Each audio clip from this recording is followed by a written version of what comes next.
Thank you, Anup sir, for your talk on the relevance of and recommendations for using geospatial technologies, not just for the nation's lungs, that is our forests, but also multiple other sectors. We would now be handing over the dais to Shri Hukum Singh Meena, Special Secretary, Department of Land Resources. Shri Hukum Singh Meena is an IAS officer, 1992 batch of Bihar cadre, currently serving in the Ministry of Rural Development, Government of India. Under his aegis, the ministry has successfully computerized land records of around 630,000 villages in the country and integrated them with banks, revenue offices, and courts on the Integrated Land Information Management System. Shri Hukum Singh Meena has also spearheaded the development of the unique land parcel identification number for land parcels in the country. Meena ji, may I please invite you to the dais.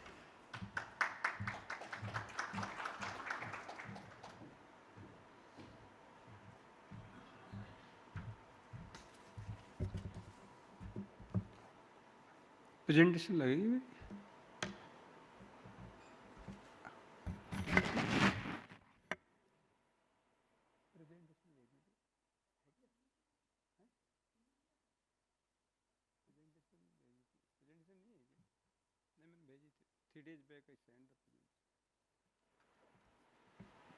Good morning to everybody. Lieutenant General Sri Girish Chandra ji, ex-Surveyor General of India. Shri Anup Singh ji, DG FSI, Shri Agendra Kumar ji, President AGI, my other colleagues and learned participants who are participating in this India Geospatial Summit 2022. It is my privilege to be part of such an important summit, which is not only from the learning perspective, but also equally important for the economic growth of the country. You may be aware that Department of Land Resources and Ministry of Panchayati Raj, they are spearheading two very important programs which are exclusively related to the geospatial data. And I'm happy to share some of the bitter experiences of the past when I was... Okay, thank you. When I was Secretary in the Department of Revenue Land Reforms, Government of Bihar in 2011. I compliment Department of Science and Technology for coming out a brilliant geospatial policy and guidelines 2021, especially for using and sharing the data on geospatial. And I think it will be a game changer for the country as a whole. I could recollect my days when I was Secretary in the Department of Revenue Land Reform in 2011, when we created a series of good geospatial data on the cadastral maps and the record of right. When I was about to give the idea to my Honorable Minister that, sir, this is a very strong strength of the government of Bihar, that no state has so far digitized and geo-referenced the cadastral maps of their states. And more so, we have completed this process going through a very gigantic task using the AGI industries. Why can't we use this for the planning, monitoring, and implementation of the programs in the states? So then we started, I think you would recollect that Bihar was the first state to use the modern technology for creating of geospatial data, especially survey, resurvey in 2011. We invited bids and everything. I prepared the bid. Not only bid, but in order to enabling the legal teeth and tools, we enacted about 11 acts and rules in the states. So then we capture all data. I can give you a very glaring example how it is inhibiting the government growth, that economic growth of the country when we don't allow this created geospatial data to be used in a manner it has to be used. that when we capture the data using, putting a lot of hard labor in this, inviting one of the best companies of the country, and they have cooperated also. But the capturing of data and processing, that took hardly 6 to 8 months, I could recollect, for the 22 districts, of course, as a pilot basis. Not as a pilot basis, but it's a complete rollout for all the 38 districts. But at that point of time, there was no policy of Government of India that how to give go-ahead clearance of the processing of the data, geospatial data, when especially it is captured by a UAV or a aircraft using the foreign technology. So that was the hurdle. So I could recollect my days. Usually I mention to my colleagues in the ministry, especially my secretary and my joint secretary, that I used to sit even hours outside the room of the Director's Survey of India to just process my data. And I could recollect those faces also. Also they are working now in collaboration with us. They might not have been remembered those days, but on many occasions, even I missed my lunch and dinner altogether because I was passionate enough to actually get it processed, and that was my dream at that point of time, that why Bihar should not be a unique state and the first state in the country to use the latest technology for creating the data, especially geospatial data, for the better use of the citizen of this country. I think it took almost 10 months together. And I spent more money on my TA bills and eating in the hotels or my Bihar Bhavan than the money we spent in creating of data at that point of time. It's a very difficult process. You see, you have to take clearance of the 5 agencies, especially the IB, the MHA intelligence, the Navy intelligence, the Armed Force intelligence, the Air Force intelligence, and the overall, the internal security division of the MHA. And we stuck at the point of time that when IB stated in the meeting that if you process the data, if you don't process the data, get the hard copy, I will not give you the clearance. And the Navy and Armed Force, Air Force and Army intelligence agencies stated that if you process the data and if you create the SIP file or whatever format which is allowed at that point of time, we will not give you the clearance. So there is a conflict, and it is in the Security Act of the Defense Ministry that you cannot process the data unless until you get the clearance from all 5 agencies. And it is shocking for me that before my proposal, there was no proposal in the Government of India which was placed for the clearance of the geospatial data. So then, thanks to my cadre mate, Shri Ravi Kanji, who was Joint Secretary and subsequently Additional Secretary in the Ministry of Defense, he resolved the issue. Then finally, after I think 10.5 months, we wasted 10.5 months just to get the clearance from Government of India for processing the data. So they said that you just half process it in the TIFF format and take a print, and then IB will give the clearance, and it is acceptable to all 3 intelligence agencies of the Defense Ministry. So this was a very difficult task, and in a way it was inhibiting that you can't use the latest technology for creating geospatial data at this point of time. Now, I was more than happy on the day when I received the draft of the guideline of geospatial data, and I thanked Mr. Sunil Kumar, who was instrumental in drafting the guidelines and the policy, that you have done a great job to the country, and I think in the coming years, the country will be definitely benefited out of it. And then I'm narrating that how difficult it is to get through the new things. But of course, if you want, you can do it. There's no bar. Our country is equally flexible also, although rigid for the rules, but equally flexible also. There are many persons in the government organization, there are many persons in the private organizations who can show you the, who can resolve the issues and can give the solution.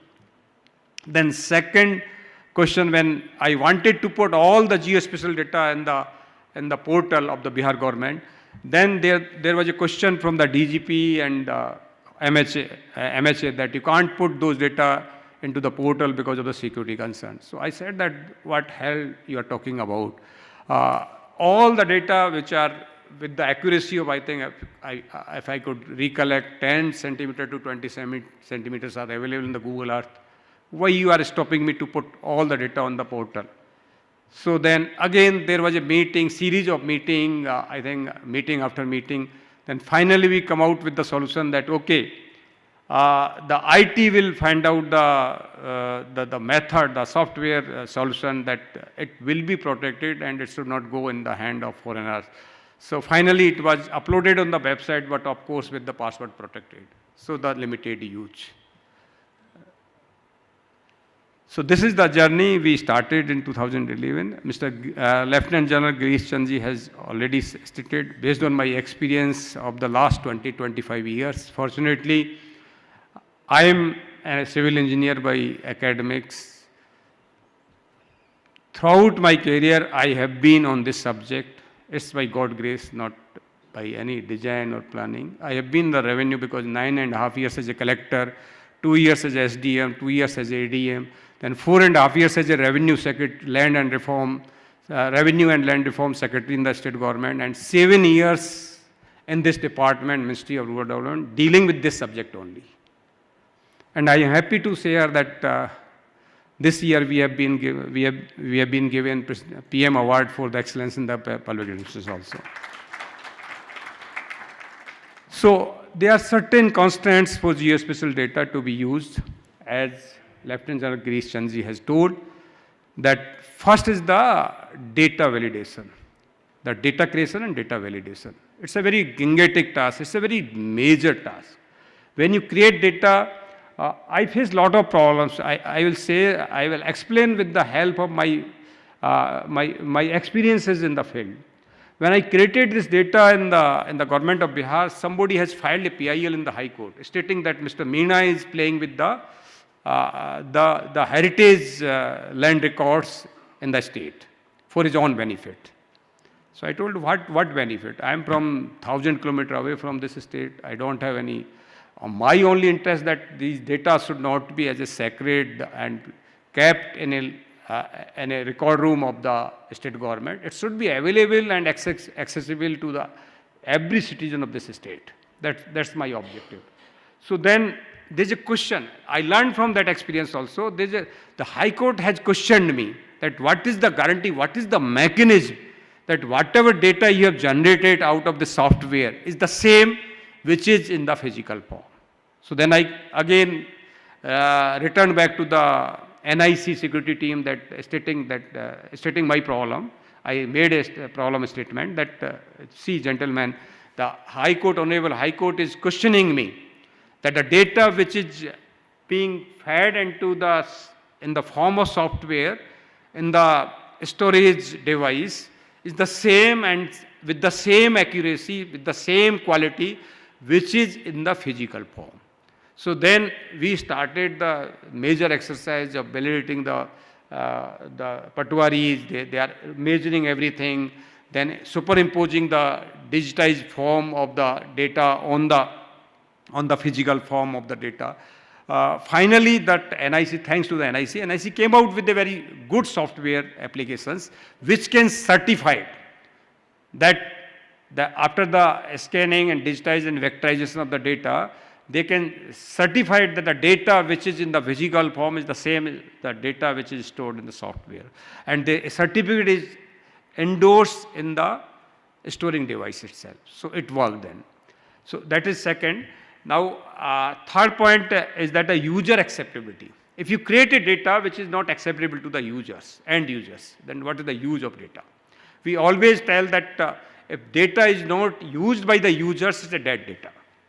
So now our department is focusing that, and we have created enough data, as already stated in the opening remarks, that out of 6,55,937 villages in the country, we have already computerized, digitized the land record data and all kind of textual as well as spatial data of 6,30,000 villages.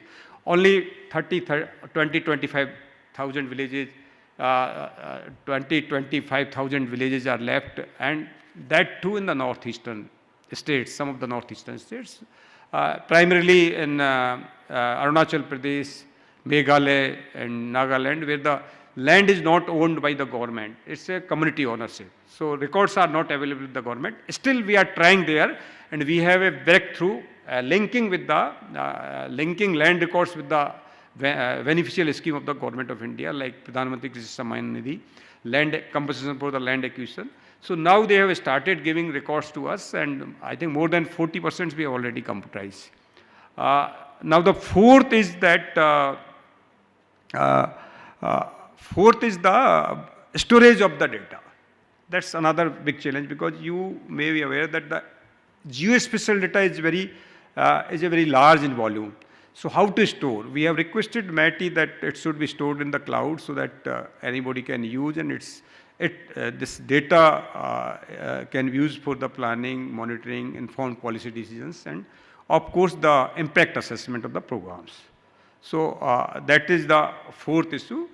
Now there are various challenges also which are faced during this journey, and now most of the challenges have been resolved. When we started in 2011, I could recollect that hardly there were 3-4 industries which are having some expertise in this field, creating geospatial data.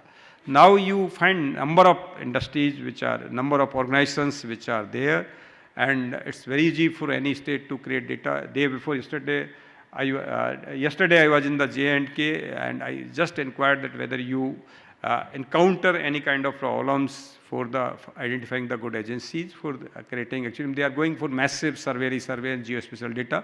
So they said that no, there are many responses, and now there is no problem. So I'm happy to share my experiences that 2011, when I started this journey in 2011 as a secretary of the department, it was difficult to find even a good number of agencies for doing this work. And it's childish to say that when I awarded the work, seeing the capacity of the industries, we awarded this work equally among 5-6 industries, rather than going for the L1 for individual organizations, because I was apprehending that point of time a big failure, a big setback to my work if I award this to any individual industries. And that was a good exercise also. If I start my presentation on the DILMP, these are the general guidelines about geospatial data, which we are facing day in, day out in the department while working on this. Now, you may be aware that this program was started in 2008-9, and my only focus that unlike other government programs, although the financial allocation is less, but we modified this program n number of times according to the need of the people of this country. And now we have reached to the stage where you can compare the standards of the land governance system in the country with the standards of the land governance country of any country of the world. That's the level we have reached now. Because of the continuous modifying this program, continuous addition, deletion of the components, continuous even modifying the guideline according to the requirements of the field. Government has also given, our central government has also given a lot of focus to this program. After 1/4/2016, prior that there was a sharing, this is a centrally sponsored scheme, and it was converted and revamped into the central sector scheme from 1/4/2016. What is the meaning of central sector scheme? Means it is 100% funded by Government of India.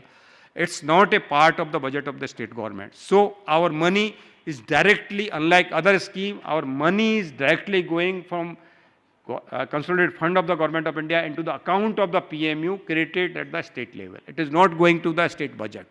So that's the flexibility which has been given to the state governments. And there's lot of freedom as far as guidelines and implementation of this program is concerned.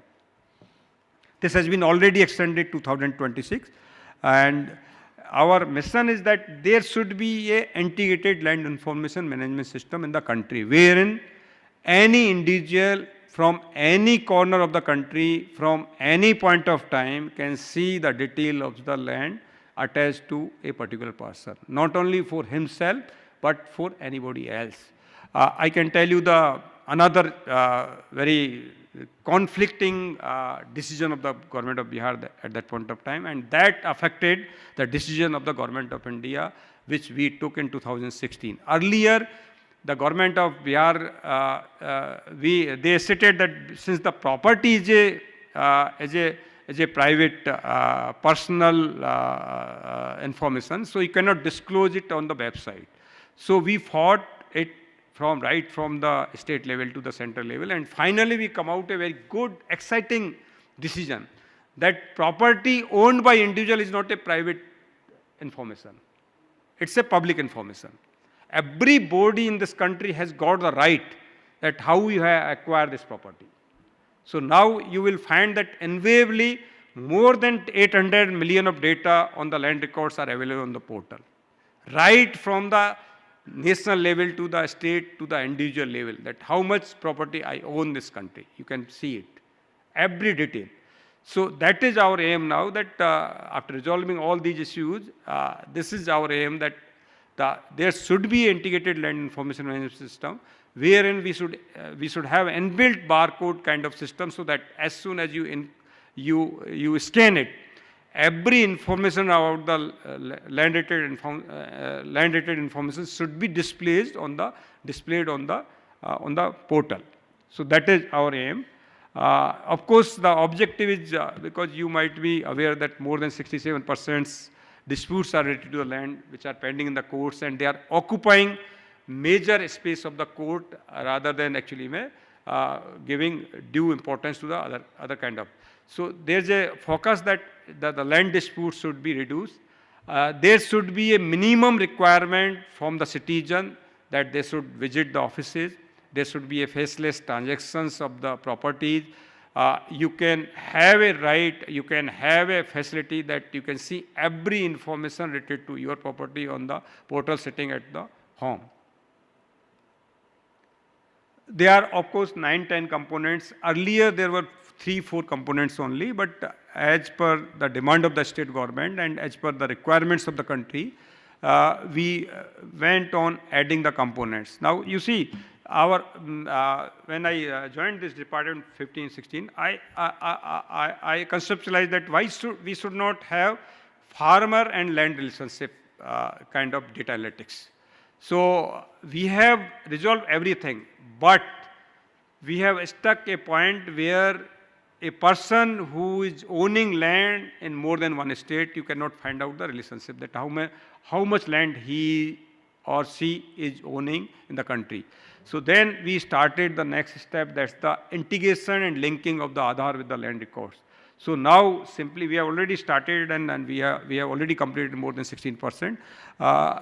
Our target is by the end of March 2023, we will be completing this. So by entering only the Aadhaar detail and the person detail, you can find out that how much property a person, land or property is owned by an individual in the country. So these are the data which are required for taking massive policy decisions in this country. You may be aware that while this Pradhan Mantri Krishi Samman Nidhi, which is the 6,000 I think per acre or something, which is given to the farmers, this decision, when it was a message from the PMO and the Agriculture Ministry that they want to take a decision, but they don't have the data, that what number and up to what level they want to include the farmers. So they even tried everywhere, the other data, agriculture censored, and I'm happy to share that this is the only data basis on which that decision was taken, that up to what level they asked us the information that how much farmers are there between 1 to 2 acre, less than 1 acre, 2 to 4 acre and 4 to 8 and more than 8 acres. So we gave that data for the 12 states, and on the extrapolating, they decided to what level they should go for this scheme. So this is a very strong data and very strong strength of the Government of India, that we should have a robust geospatial data along with the textual data to take informed policy decision for every policy, for every programs. So this is, and of course, we have already reached a saturation level. Now our target is not to create data, but to use this data for the effective planning, monitoring, and implementation of the program of this country. We have already identified 11 key sectors wherein our data is being used. Recently, we had a meeting in the Niti Aayog where we are planning, we are designing, and we are formulating a program where a farmer, the fertilizer subsidy is being, can be transferred directly to the farmer's account rather than routing through the dealers and companies.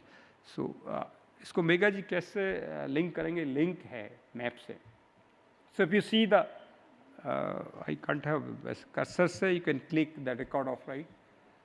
So if you see that out of more than 93% records, this is among the ownership. The green area is 100% complete, only red area. J&K, it's because of the some problem, but now they have started and they have given us the commitment that by the end of March 23 they will complete. And the three red that comprises of Arunachal Pradesh, Meghalaya, Nagaland, and part Manipur. These are the states where the land is with the community headman. The records are not with the government.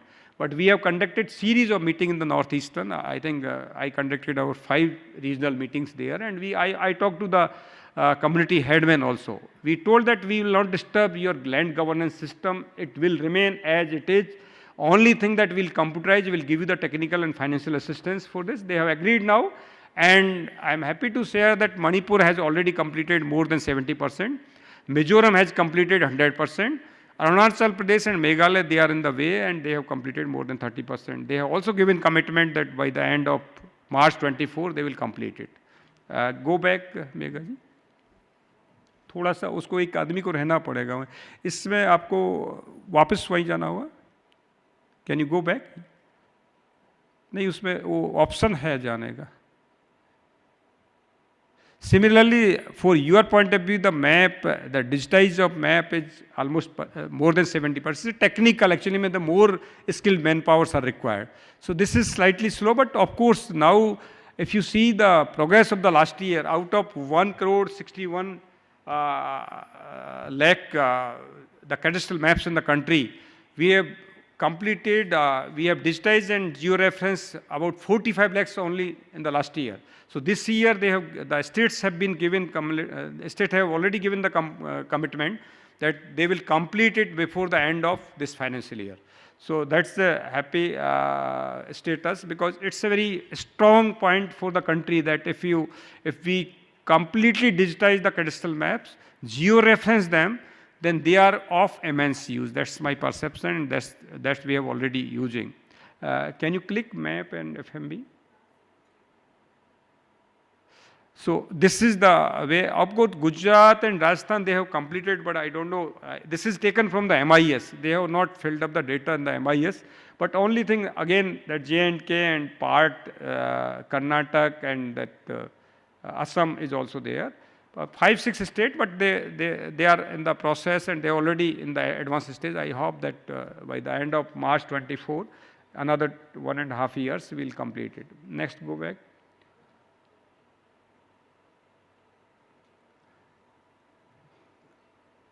Next, उसी पे चलिए. There are other parameters also, they may be relevant for you. Especially, I will talk that registration, because it is providing ease of doing business, registration and integration with the map and your this record of right. If they are all integrated, then a person need not to go to any office for transaction in the property. By sitting in the home, you can see the location, the accessibility of the particular plot, and you can plan for the transaction on that particular property, either for the industry, for the commercial purpose, or for the other purposes also. So this is our aim, that now onwards, we should focus of integrating all these three: map with the ROR, ROR, record of right, with the means Tehsil office with the registration office. So all the three information. So most of the disputes if we find in the field related to the properties or land is that a person has sold the same property for more than 3 or 2 to 3 persons. So there is a dispute. So in order to block that, in order to check that kind of disputes, now there is a provision that whenever we have developed a new software application which is called National Generic Document Registration System, for which PM has given us the award this year. There actually, suppose I agreed to a particular person for selling my property. So as soon as you will execute the document, it will block it for the further transactions till there is a decision on the change in the ownership of the property. So this is the beauty of this property, and this is integrated with the 6 basic offices or departments and agencies like PAN, UIDI, Tehsil, courts, banks, your local bodies for the NOC of the electricity bill and the property tax.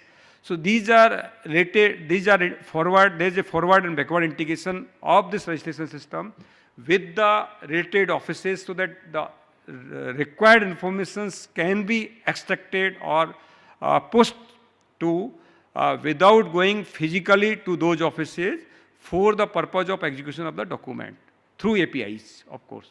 So this is a very important initiative of the department, and I hope it will provide a boost to the industries, especially for selecting the lands and acquiring land for the setting up the business. Others, of course, important for everybody, but we will complete except this modern record room. Everything will complete before the end of March 2024. These are the states which have already completed. Only 4 states, the 10 which are lagging behind, we are giving lot of thrust. These are basically primarily from northeastern state and the J&K. But they are also now coming up very fast. So this is a very good, this is the last presentation. I will complete within 2 to 3 minutes. I think already I have taken a lot of. This is a unique land parcel identification number, and I tell you that there was a committee which was constituted under my chairmanship, and we have studied about the system of assigning unique ID to the land parcel of 15 countries. And based on their experiences, we have developed this software application, and I tell you this is of international standards, complying all standards of the internationally which are there. And we have taken, I am thankful to the Department of Science and Technology, NIC, Survey of India, and NRSC for assisting me in developing this software application. It's already implemented within 1 year. It has been already implemented in 18 years, and it's a important game changer in the land governance system, in the sense that once it is generated, it is based on the general geometry of the boundary principle, that it takes coordinates of the vertices of the polygon into consideration while developing the unique land parcel identification. So once it is generated, there cannot be any land dispute of the boundary. You can do the reverse engineering. Whenever there is a dispute, you can exactly demarcate the boundary of the plots. So this is a second major reform which department has undertaken in order to reduce the land disputes and to facilitate the citizens of this country for retaining ownership plus location of their land parcels. So this is very important. It's already implemented in more than 18 states, and this is a chart which is showing that when it was implemented, when it was conceptualized. It was conceptualized in May 2020, and within a year it has been rolled out, and this year before the end of March the entire country will be covered. Only problem which we are facing that there is a need of georeferenced map for generating unique land parcel identification number, and this will enable also. It's like a Bhoodar, Bhu Aadhar like a Aadhar for a person. It's a Aadhar. If you have my basic principle that if you have a Aadhar for the land, Aadhar for a person, you can do any kind of data analytics. You can even generate any kind of report on the land and farmers. That's the end of this exercise. So now we are on the job. I think when it will be generated, it will resolve many problems. This technologically depicting, but in summary, it takes the long lat of the vertices of the polygon. It is not only for the land parcel, but it is for the building also, because they are x, y, and z. All three coordinates it takes into account. Now our focus on this chart, that we have generated enough data, qualitative data, which are acceptable to the users, which are, because this, in our system actually, you cannot generate a record which is not acceptable to the farm, to the users. It has to be acceptable to the users, because property and especially landed property is very dear and very emotionally attached to the person. It cannot be a wrong data. So qualitative data, there is no question, because it is all in the website. We have sufficient even hits. Everybody actually, we have number of even more than 100,000 persons are seeing every day our website. Now our focus that we have generated enough data. Why we should not use this data for the other sectors? So we have targeted 11 sectors. We are serving already more than 5 sectors. Our target that before the end of 25-26, we will cover entire 11 sector and more than that. So that's our aim. I think thank you very much for listening me patiently. I have slightly loaded more, but without that it will be injustice to the subject, especially geospatial data and its policy. Thank you very much.